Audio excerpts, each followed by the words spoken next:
Howdy, howdy, howdy. It's Rodfather 916. Sometimes art imitates life.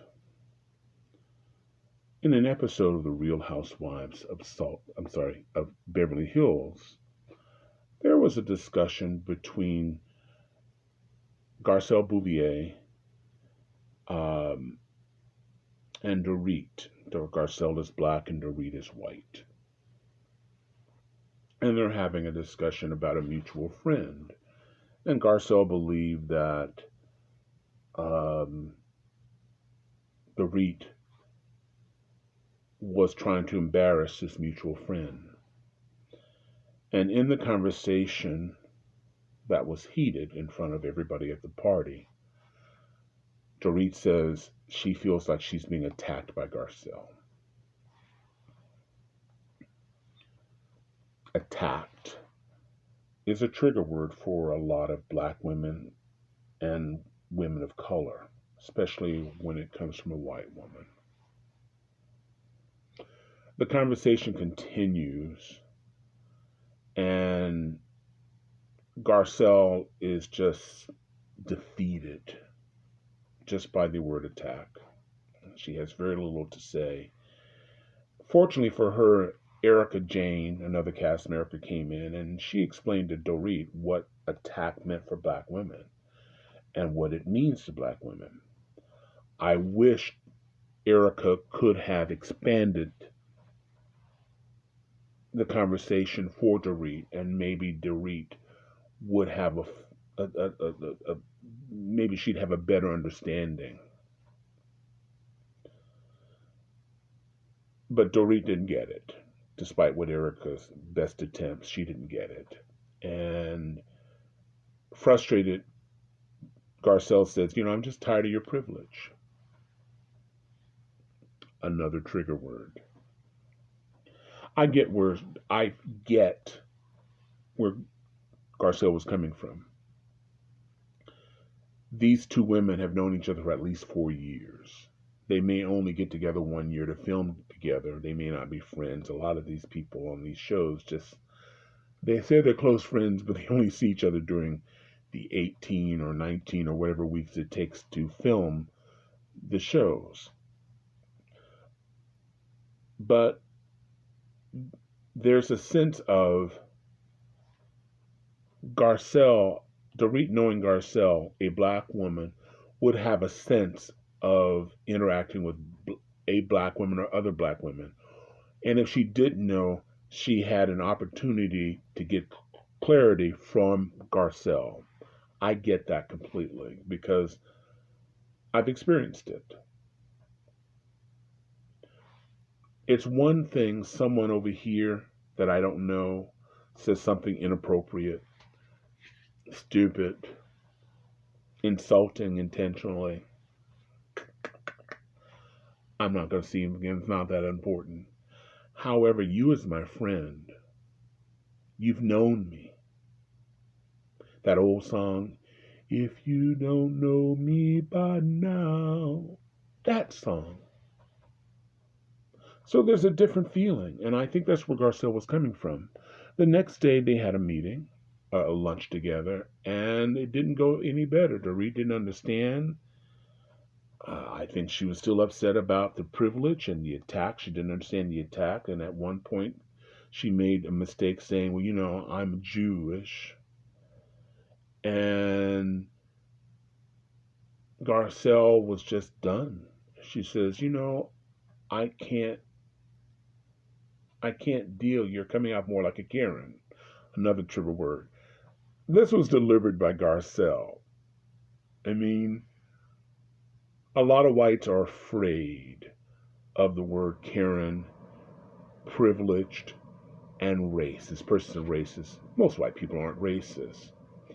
And some black people weaponize the words. White people get, you're a racist. No, I'm not. Some white people weaponize attack. Notice I say some. I'm not into generalizing. My sibling and I had the same parents and we were two different people.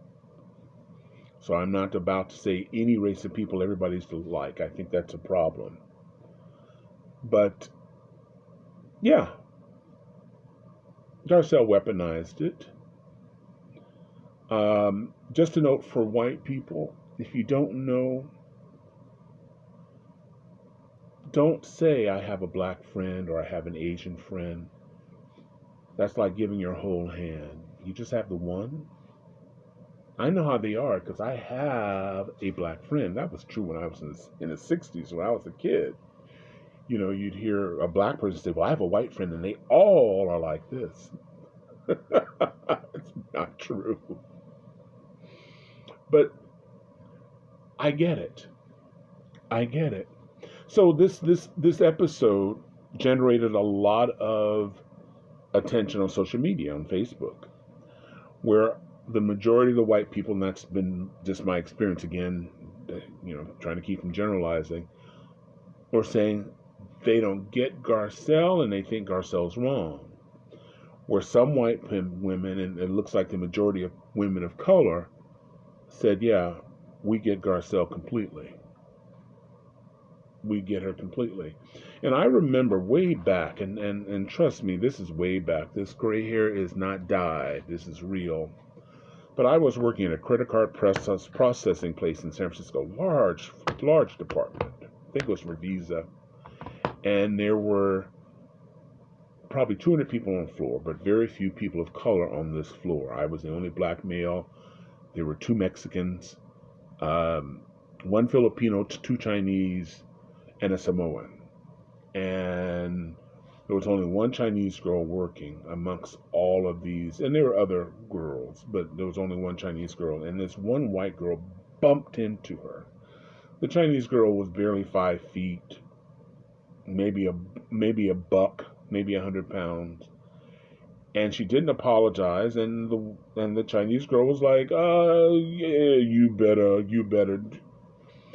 And next thing you know, the white girl is saying, I'm under attack. And she started crying. And the Chinese girl is like, people are telling her to go sit down at her desk. Even though one person said, no, this person bumped into her, they told her to be quiet.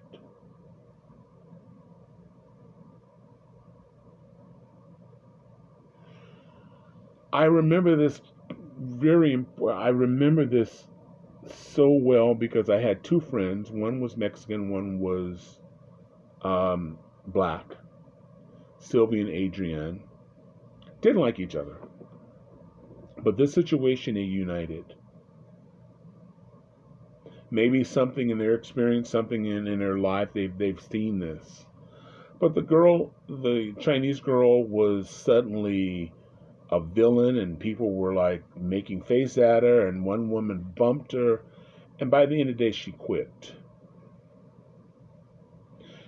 In America, I don't know any other place, black people from before Emmett Till, black men have been lynched based on the tears of a white woman, a woman who said she was attacked. Men of color, women of color, have suffered under the tears of white women. So that's why this is really important. Even some white men have gone to prison based on the tears of a white woman. This is why integration on television is really important, because this allows people to talk. They're talking, and I'm enjoying this conversation. People not agreeing, but some are getting an understanding. That's why the producers, they need to have multi-ethnic producers, casters, so you have different people. These discussions need to take place. Meanwhile, if you're watching me for the first time on YouTube, I sure appreciate you hitting that like button because I'm trying to grow this. And if you watch my other videos, which are weird, some are serious, subscribe. TikTok, Instagram, follow me. Follow me. I'm going to beg and I ain't too proud. Meanwhile, this is a Rodfather wishing everybody love, joy, peace, and happiness. We need to talk. That's all. And get to know each other. I'd like to hear what you have to say. You don't have to agree with me, but I learn from you, and someone else may learn. You may learn something from somebody else. So please, I want to hear. I hear what you have to say. Meanwhile, Mr. Rodfather, and I'm out of here. I am. I am really. I am. I'm hungry. Bye.